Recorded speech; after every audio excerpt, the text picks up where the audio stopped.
This vision-based weld detection system is handcrafted for Mahindra's Marazo chair. Worker needs to slide in the chair, close the door, and then inspection starts automatically. The chair rotates for the full 360 degrees round, and cameras capture all the checkpoints in its view.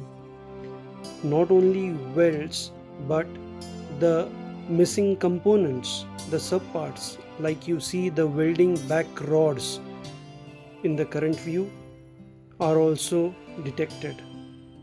This is the progression graph.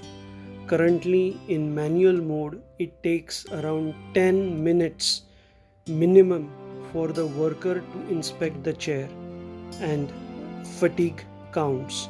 Here, in less than 2 minutes, you get analysis of 87 checkpoints. As you can see here, the checkpoints are highlighted. Missing subcomponents are also highlighted.